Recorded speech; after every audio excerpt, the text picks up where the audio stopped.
Alrighty, we're back. And just like that, I'm back. In the cold, yet hot and humid cell. I guess the cold is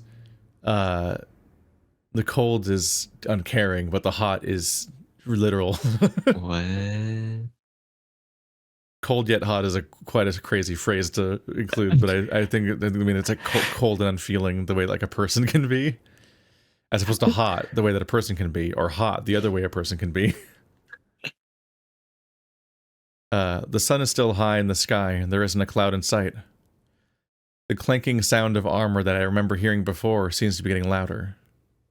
Whoever it is, they're getting closer. It's weird coming out of the mind's eye with not a second of time passed. A guard rounds the corner and drops a tray on the floor. It's not high enough to mess up the meal, but it still rattles around. Food. Try again. You got out. Don't do this. Don't do this to me, microphone. Oh no. Here's your food. There you go. I think it's just you didn't start the first time projecting. I'm like enough, leaning so, into the yeah, mic. So it just went food. Awesome. I thought it was the winter. I think it is. I'm surprised So, it can yeah. be hot and humid just because it's like a icy mountain environment, and also like they're pointing out that like it was getting colder and colder. I thought, but I guess there's also the weird internal heating. But we have an external wind. I don't know. There's a wooden cup of water and a bowl of porridge with some greens on the side. A piece of parchment placed on the tray slowly drifts to the floor and lands in a puddle. The guard lightly kicks the tray so that it slides underneath the barred-off door. He then laughs to himself slowly as he walks away toward the entrance to the dungeons. I rise from my seat and go to pick it up. Water drips from it, but it's still legible. Everything is going to turn out okay. I promise you this. You have all my love. Lyle. Lyle has large handwriting. Before I can even read the letter, my eyes glance down to see it's signed by Lyle. Seeing his pretty handwriting messily thrown onto the paper fills me with a warm feeling. Just words of assurance are enough to make me smile in this lonely cell. Pretty and messily. Hot and cold. And I think if I double check the language, I think he also said that he kicked the tray under the door, and then he said I went and picked it up, but when it turned out to be the note, not the tray. What I would give to have him down here with me. The door doesn't have an underneath. It's not very visible, but You could put it through the bars, but I mean, like, I don't think that the bars hit the floor. oh Yeah. I think they hover, so there's probably a space, but it's not as obvious as it would be if it was drawn as having like a bottom bar. I can probably fit. Sorry. He could take that. He could take off all that cold armor and hold me against his warm body. I'd sleep much better if that were the case. As I walk over to the pile of hay where I like to store things, I remember the medicine leaf came to me. This is my leaf. This is my hay pile. It's where I stash my stuff.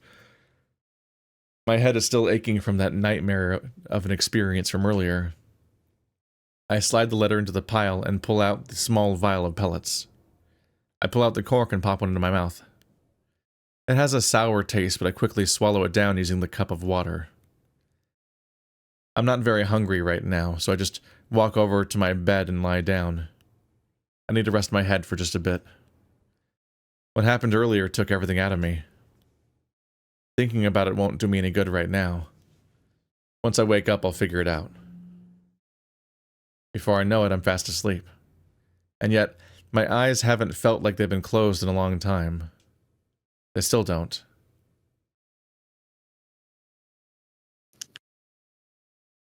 Okay, chapter transition, yep. I assume the chapters were releases? It's Lyle's turn. Yay.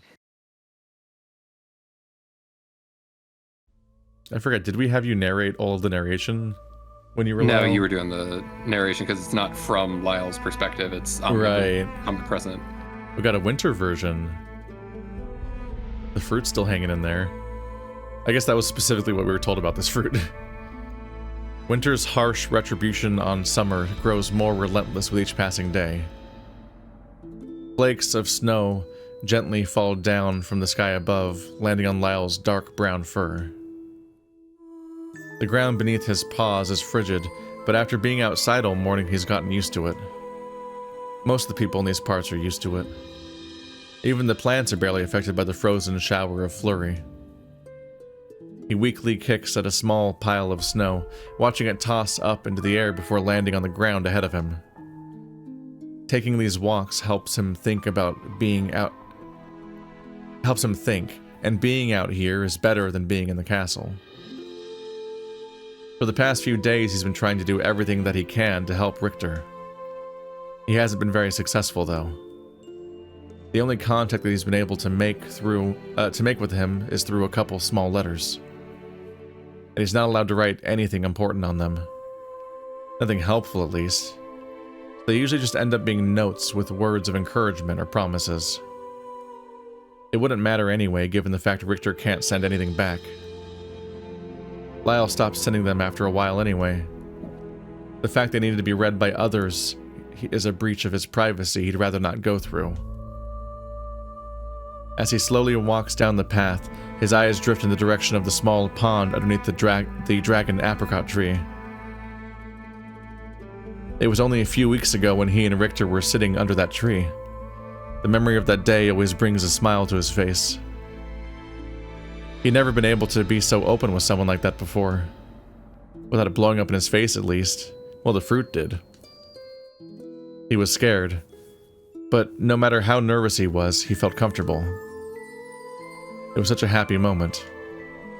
Now it leaves a bittersweet taste in his mouth. Like the fruit! Again! Lyle's paws brush against the stiff grass underneath the snow as he walks toward the pond. The idea of showing this to Richter fills him with a little bit of joy. Winter in Lyre is nothing like winter in Erin, from what he's heard.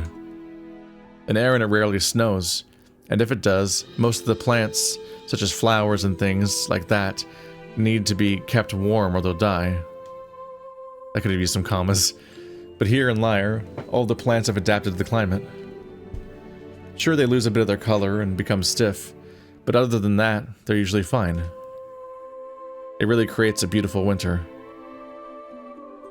Lyle stops by the tree stump at the edge of the pond and sits down, moving his cape so that he doesn't tug on it while sitting. His tail brushes against the snow and it sends a chill throughout his body, but it's a chill that feels nice. His trousers are thick enough that his rear isn't immediately shocked by the cold surface of the stump. Even then, his fur does an excellent job at keeping him from being too cold. Once he's relaxed, he leans forward with his paws clasped together in his lap, looking down at the water's frozen surface. He reminisces on the bittersweet memory once more, thinking about when Richter picked pieces off of the rest of his apricot and tossed them into the pond. Small fish would swim up and swarm the pieces, pushing them around the water's surface, creating ripples across the whole pond. Richter was being very quiet. Lyle had already finished all of his fruit, so he sat there watching Richter, wondering if the prior conversation really went as well as he thought it did. Now the small body of water is completely frozen.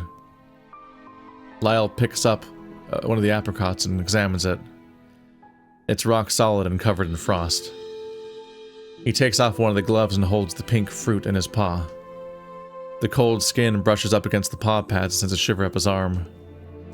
And then he looks down at the palm of his paw and stares at it with a melancholy look. The pads on his paw are dark and rough, with large claws coming out of the tips of his fingers. The rest is covered in fur. This is a bit much, as far as description goes. Both mechanical description and, like, visual description. No, this is exactly what the last starting scene was with Lyle, where it's just like, here's an animation of Lyle for you to imagine in your head. Yeah, it's just, he's describing what his paws look like dozens of hours into a story about him being on the screen all the time. So like we know what he looks like. It definitely fits. It's fitting to have a moment where you're like,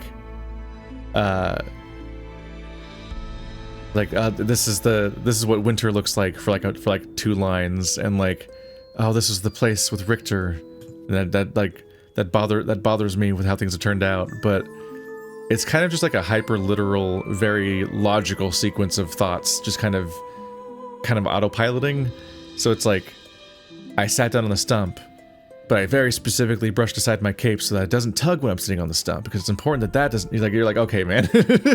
That's like, you want to zero in on the most emotional descriptions, basically. And so it's like we have an inherent emotional response to seasons changing, and you can use that to mirror the state of the narrative, the way that, like, for example, Journey, without any words in the entire game, uses seasons to mirror the emotional arc of the story and ties those in together thematically. And a lot of games do stuff like that with seasons and movies and so on. But describing everything doesn't give us anything to see. It makes it hard to pick out which description is supposed to be significant to the scene and what the scene's trying to accomplish, essentially.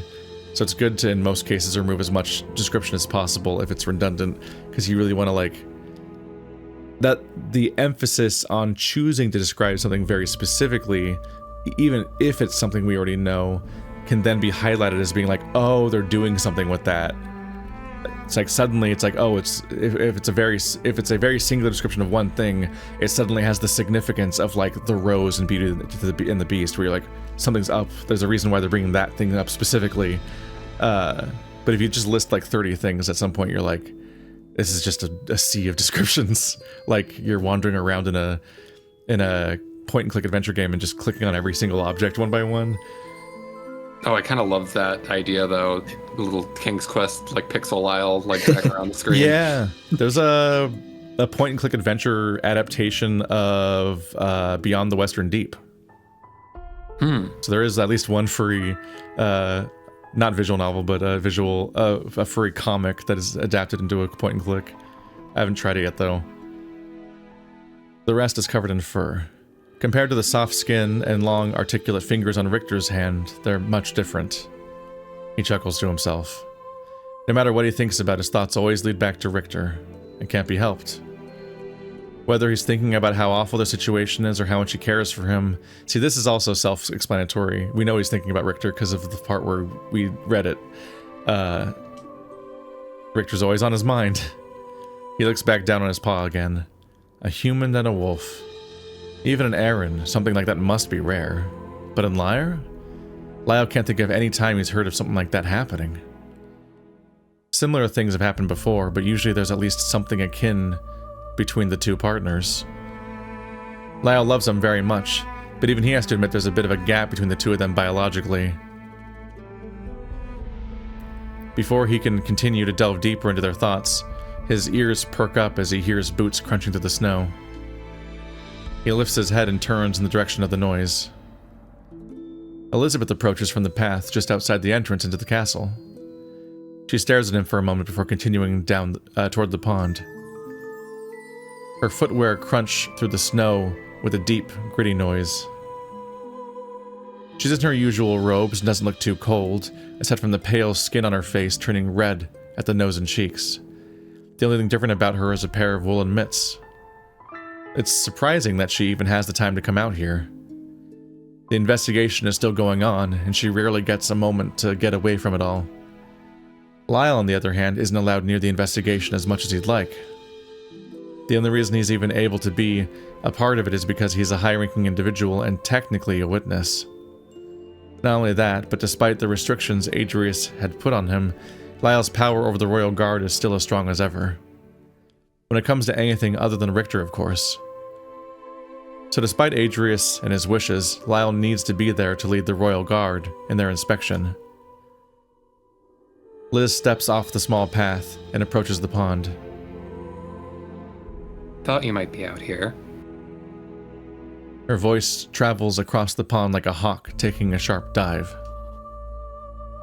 Are you looking for me? Even when walking through a small layer of snow, her figure is as straight and balanced as it always is.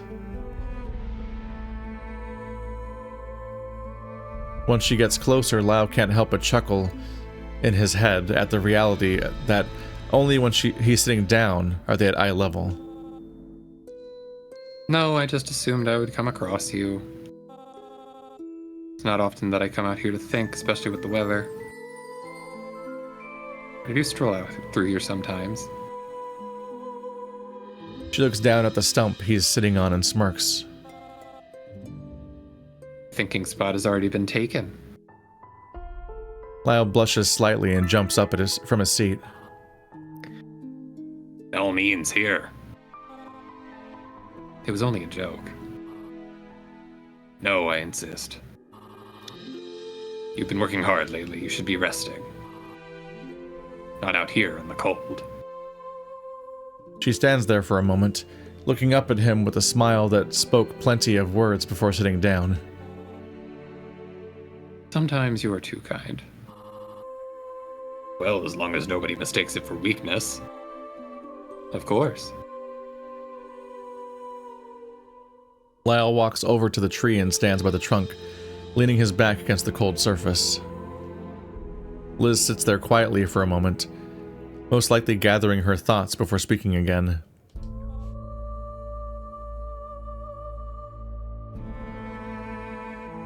Come there, Lyle. Yes? I know it's not like we haven't seen each other in a while, but I just now realized I've never properly asked. How have you been taking all this? He scuffs his paw at the ground, looking down and avoiding her eye contact. I've been taking it as well as I can, I suppose. He brings back his paw and kicks one of the fruit, watching it skate across the surface of the pond before slowly coming to a stop near the bank of the other side. I know Raynar was like family to you, and I can certainly confirm without a doubt that he adored you. For some reason, Lyle can't help but think about the depressing funeral that was held only a couple days after Raynar's murder. I think the reason is not that strange. Yeah, We just talked about his death. It was a private gathering that only those closest to him were allowed to attend. The burial was held at twilight in the gardens where Alana was also laid to rest. It was a sad day, and not a single person spoke. Instead, everyone just stood there, quietly mourning. Adrius said a few words, but other than that, he just silently sat in front of the grave, gently placing small flowers around both headstones. Lyle wanted to stay, but when everyone started to depart, and Adrius made no move to get up, Lyle knew that he should probably go. I wish none of this happened. I know. We all do. This whole tragedy might just plunge this kingdom into war. Lyle shivers at the idea of war breaking out. Sure that another solution will present itself. She continues to look at the ground, her eyes shrouded in gloom. Both of them sit there in silence for some time before she speaks up. I spoke with Lord Richter the other day. I couldn't remember if I had told you or not. Lyle straightens not. up after hearing this. No, you didn't. How is he doing? Not as bad as one would think, but still. He's not doing too great. Just then, Lyle's chest feels like it twists into a knot. He leans against the tree, sliding down the trunk and slumping against it, seating himself onto the cold snow beneath him. Nothing comes to mind that he could say, his thoughts completely clouded. Elizabeth's concerned voice breaks him out of his daze. Are you okay? I'm sorry if that bothered you. Even in the midst of his swirling thoughts, Lyle musters up the energy to give a polite response.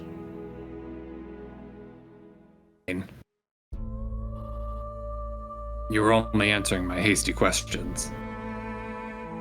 She relaxes a bit and places her hands on her lap.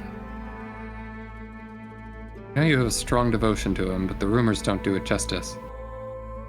They're a bit of an understatement, actually. Oh, yeah, the rumors. Just a bunch of fools who talk about it as if there's nothing better to do. Everyone talks about it, as you probably know. I know firsthand. I wish people would just mind their own damn business. Trust me, so do I. It would make everything a lot easier. I just want you to know that I'm not judging you. I know. I was, however, shocked with that display during the party. Ah. I touched the joystick slightly. No. Lyle slumps more into the tree, his face being surrounded by the fluff around his neck.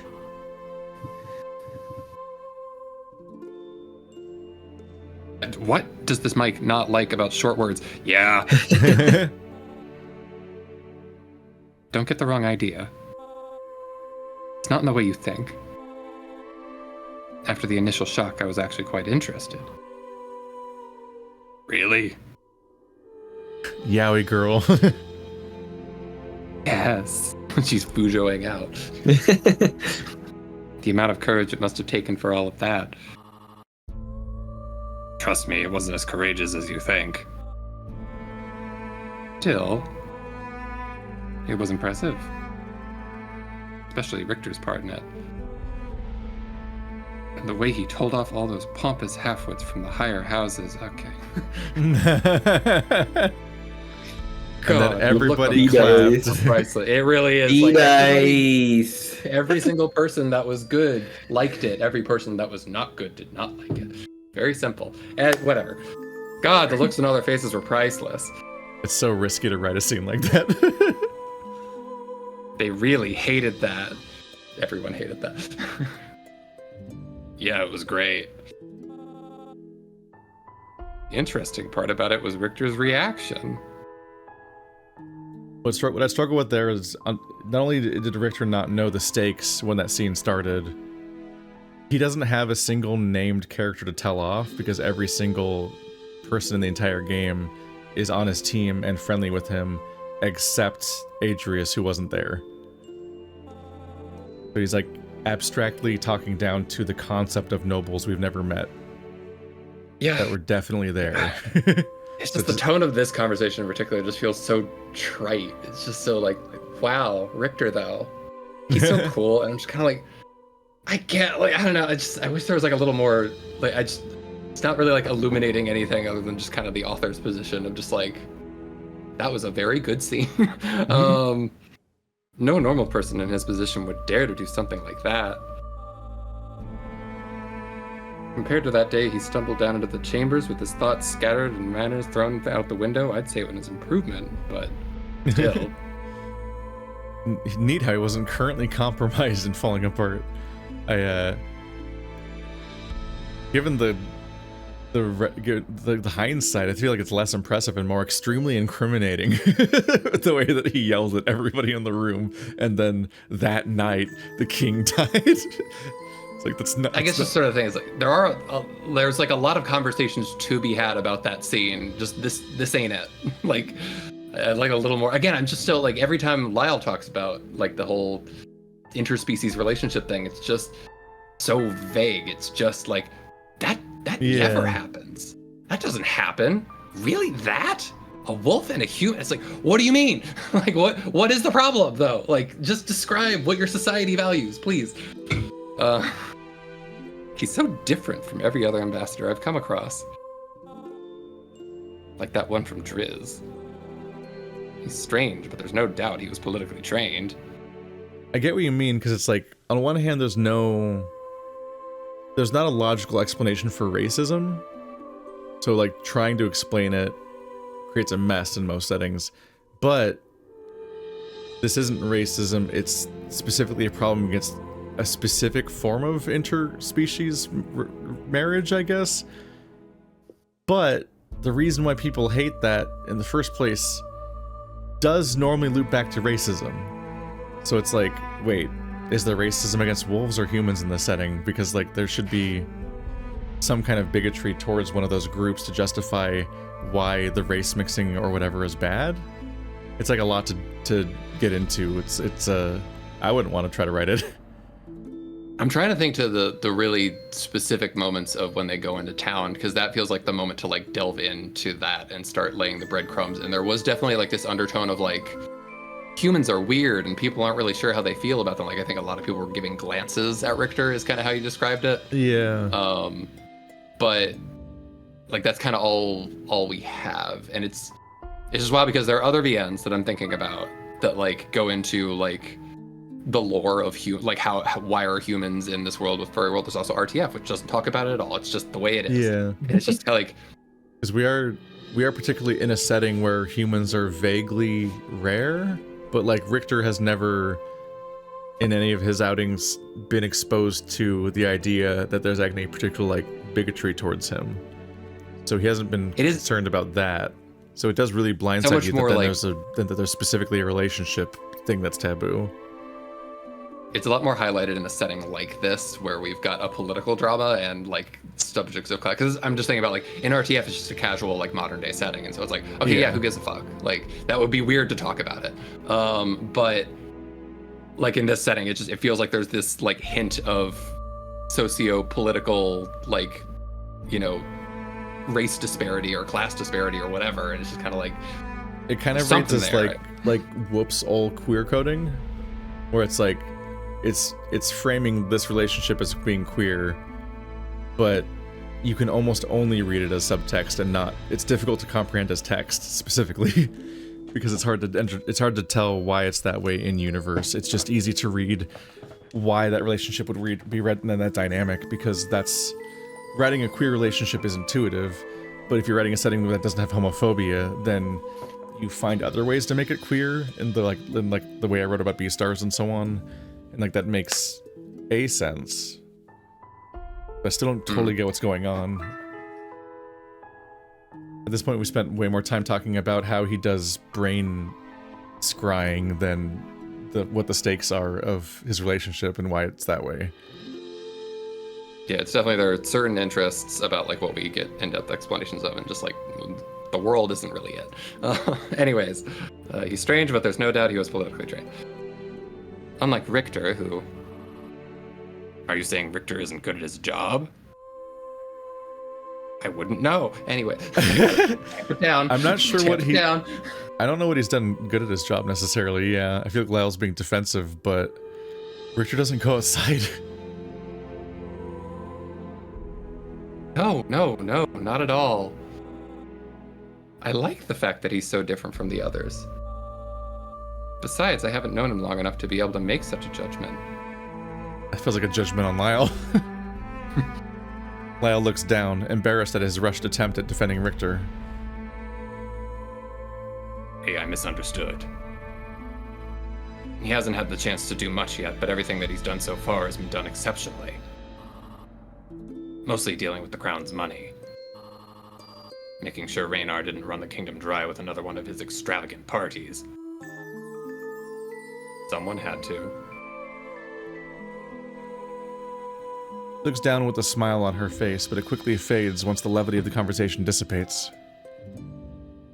I've gotten off track, though. I know that you're a good man. When you were a young lad, you always strove to do what's right, even if it wasn't in your best interest. But He lets out a sigh. Sometimes I think you're in over your head. There it is. Lyle lets out a short exhale through his nose, causing a puff of cold breath to appear in front of him. I want to trust you on this, I really do. There's not much for me to go off of other than your word. Lyle seems to sink further into his armor. It's as if he'll disappear into himself at any given moment. Do you have any evidence that can help clear his name?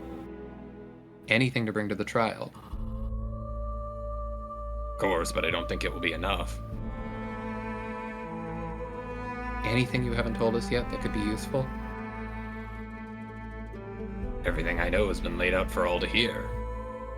Including dirty details. I submit to the court. My sex tape. Yeah, basically. Like, Yeah, I'm like, do they know now, though? Along with all of the evidence everyone's been looking at for the past week. It's almost as if they're trying to make it seem like they haven't already made their decision. The real moral of this entire story is that none of this would have happened and he never would have been framed if Lyle was a top. playing with I'm not gonna go there. Did you catch up with it? Did you see what, get what I meant? Well, we already know what it is. It's not valid in this Wolven setting. She places. Sorry, go for it. She places her hands on her lap, looking down at them with a thoughtful face. I know you have these feelings for him, and I'm happy for you, but you're risking a lot right now. More than you could possibly imagine. She brushes the snow off her legs and stands up, looking him in the eye. He looks up at her and sits up straight, realizing she's leaving. You're going to find yourself at a crossroads soon. We all are. Question is, will you risk it all or will you abandon everything? Lyle clumsily stands up with a confused look on his face. What? It's just something to think about. Something I've been thinking about for a long time. Not the warmest note to end on, but I assure you, giving it some thought will prove useful. She brings her hands behind her back and gives a nod. It's about time I went back inside the warm walls of the castle. Of course. Listen, Lyle. His ears perk up as she continues. I've put my trust in you. But whatever happens, I want you to know. I just want what's best for this kingdom. And I'm sorry for anything that happens. Lyle's attempt at coming up with any response to what she said slowly dissipates as she walks away towards the entrance to the courtyard. One of the castle guards comes out the door, safely ushering her into the hall. Lyle looks up in the air, snowflakes falling down gracefully like stars against a foggy blue sky. What she said doesn't feel so reassuring, though. If anything, it just makes the rest of this week feel like it's going by faster. Everything seems to be slowly creeping up on them with every passing day. This feeling of dread would be enough to make anyone crumble. And on top of the constant thought of Richter sitting alone in that cell, slowly losing all hope. Lyle looks down at his paw, the glove still firmly grasped in it. Firmly grasp it? Firmly grasp it. The little claws at each fingertip jingle and clank into each other as he grips it tighter. Where He releases his grip, sliding the glove back onto his paw. I'll get you out of there no matter what. Prove it to them. He says this while looking down at the ground, as if he was talking in the direction of Richter, down in their cell. There is one thing he could do, though. But he needs to go to the court chambers and look over the evidence. A certain someone might be able to help him identify something. This might be his only chance to get information that nobody else could. He quickly stands up and begins to walk away from the pond. He's done everything. He's done enough thinking. It's time to take action. With each twist and turn through the castle halls, Lyle's heart beats faster, his body filled with anxiousness and hope. Contrary to his large size, his paws are silent and quick as he swiftly makes his way down the corridor. The court chamber is just up ahead. The room is heavily guarded, along with Richter's quarters and Reynar's bedchambers. Nobody except for people participating in the investigation have been allowed in Richter's room since the solstice.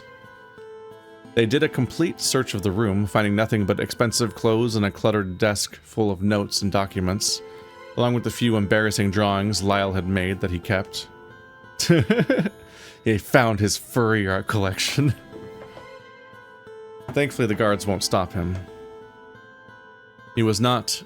he may not be able to visit with Richter, but they can't bar him off from this.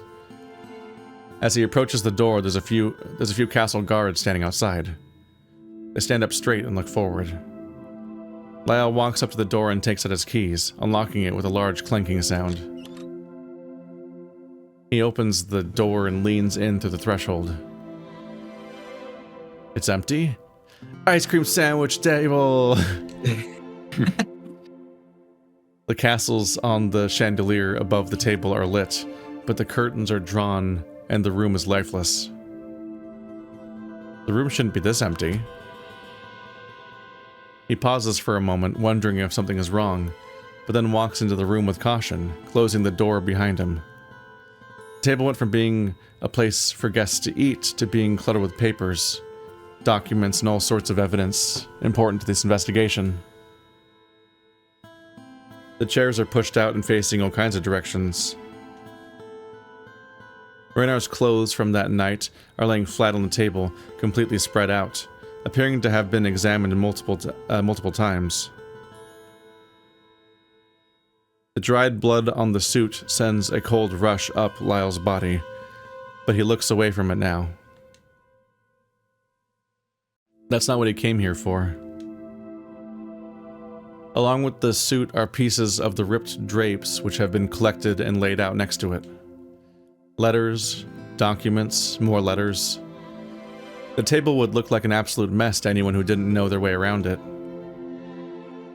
Lyle spots the thing he's looking for, but not before his eyes glance across some of the sketches he made.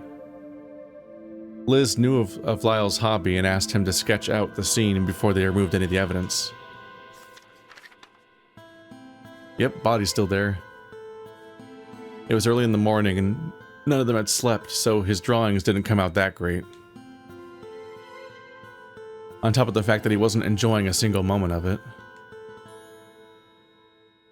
The things he was asked to sketch out that night were uncomfortable. But it had to be done. And it helps, so... Thankfully, whoever was looking at them last just decided to cover them up with the sketch of the scene from the entrance. Not pleasant, but much less detailed. A shocking sight he'd rather not remember. With a nasty twist forming in his stomach, he sets the sketches back on the table and looks down at the murder weapon. It's a unique, yet simple rondel dagger with a long blade. It's nothing too classy, but certainly not cheap. What's that? Unique yet simple. Yeah. Gonna shake at back. Gonna shake.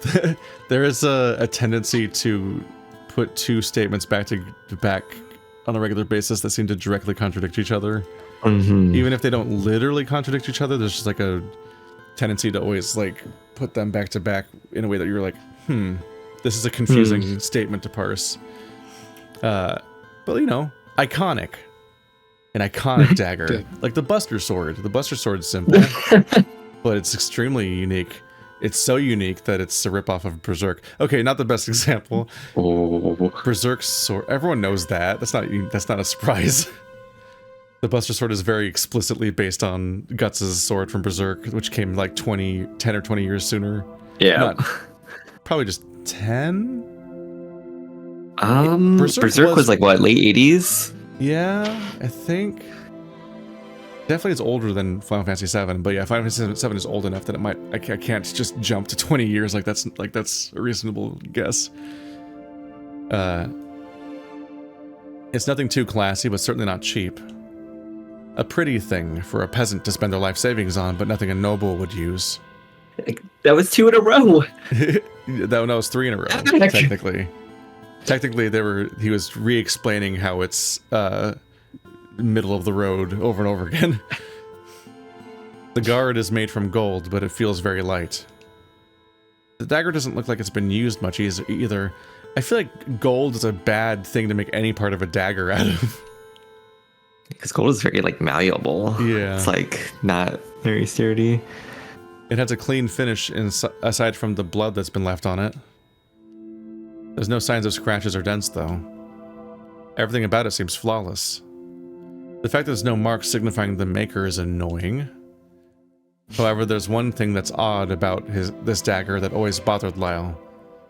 These blades were typically used along with a thrusting sword, such as a rapier or estek. A secondary weapon used to gain an edge on your opponent, and also to have a very easy playthrough of the Dark Souls trilogy. Your typical dagger would be much better for assassinating someone. This dagger would still get the job done, though. As shown by the not patricide. The dead body. I mean, it could be patricide. I still think it's patricide, but what's the word? Regicide is king. Yeah, patricide is when you kill your father. Yeah. Which I think is also true, but we'll see. The blade is sharp enough to cut a hair straight down the center, and the tip is very pointed. It's like a comically well-honed blade. It can cut hairs? Damn.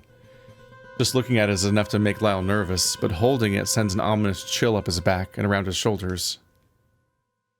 The castle blacksmith has already had a look at it and said it's a standard northern dagger that you could get from any smith in Erin or Lyre. I'm getting a lot of mixed messages here. It's like, it's not that big of a deal. It's like, not, no noble would wear this. That'd be for maybe a rich peasant or something. By the way, it can cut glass. And you're like, what? It's just normal. It's just a completely standard dagger. Like, what? I thought we just were described about how iconic and weird and unique it was, but now it's just a standard smith dagger from anyone in Lyre. It's just, you need to pick a lane with describing this thing, because we're getting anti-description at this point. Like, anything we think we've built up about this dagger, we're unlearning about it. And at this point, frankly, just draw it. Just draw the dagger and let's look at it at this scene, because the descriptions are just kind of not saying anything, but for a long time. Lyle doesn't trust his judgment, though. Damn! The man used to be very involved in smithing and knew a lot about the different types of blades and forges they came from, but he hadn't been in that field lately. Now he just forges weapons and armor, especially for the castle guard, along with the royal guard. Or specifically, not especially. Wise beyond his years, but rusty in his knowledge. I mean, if he recognizes it, he recognizes it. Lyle knows of one man who might know the origin of this blade. Eden. If Eden can figure out where the blade might have come from and bring it before the court, it could turn the tides of the trial entirely. Eden can confirm that Richter didn't buy a single weapon when he was in his forge. It's not solid proof, but it's something. Lyle takes the blade and gently puts it into a small satchel. You can figure this out, Eden. As he makes his way to the door, it opens wide and fast, the door clunking into the wall behind it. Hi. Brian vibes. Jesus Christ. Yeah. Evil bear. Coincidentally, Bjorn stands in the doorway, his large body taking up most of the frame. He has an annoyed grimace plastered on his muzzle. Was I Bjorn? You took over for Bjorn, yes. Read. He looks around the room with a confused look on his face. Who were you just talking to? Lyle tucks the satchel more behind his back and underneath his cape as he backs up a bit. Hey. Just thinking out loud. Bjorn, knowing about what Lyle plans to do, would certainly cause some trouble. Trouble he'd rather not have to deal with. Having to explain to someone like Adrius that he wants to take the murder weapon is as undesirable as the confrontation with the killer themselves. What? Were you looking over evidence or something? Bjorn glances at the table with disinterest. Okay. To piece everything together. These lines are struggling. God, I don't know how to fix this, but I will someday, I promise. Trying to piece everything together. All by yourself. The old bear stands up straight, his towering figure rising up above Lyle's by a good distance. Is there something wrong with that? The tone of annoyance in Lyle's voice slips out on the last few words. You're allowed to do that?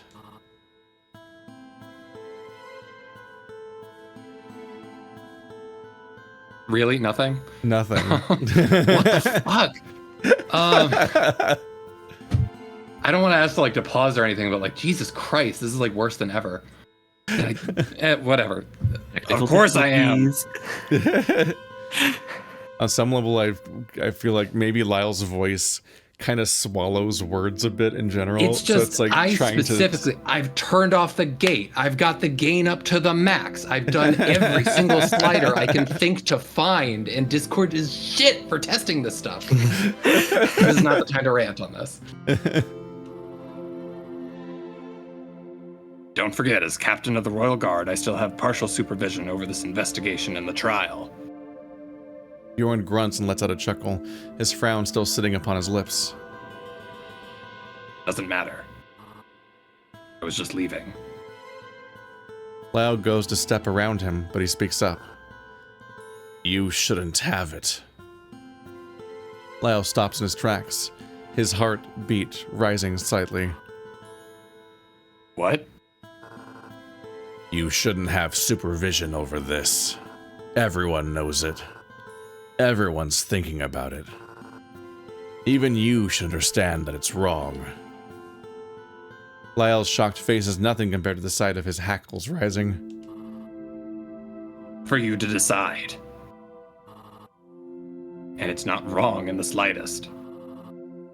Someone has to support the innocent man locked in that cell. Lyle continues to walk past him and grabs the doorknob. I won't stand for this disrespect, Sir Bjorn. I'm leaving. Lyle doesn't wait for Bjorn to retort as the door closes behind him. The guards outside the door are as still as statues, and Lyle walks in the opposite direction down the stairs. Bjorn's constant disrespect of Lyle is annoying, but as long as he does what he's told and doesn't get in his way, he honestly couldn't care less. It's weird being a young captain to an old beast like that, but that's just the way things are. Age isn't a large factor in the capabilities to lead. Maybe he'll realize that someday.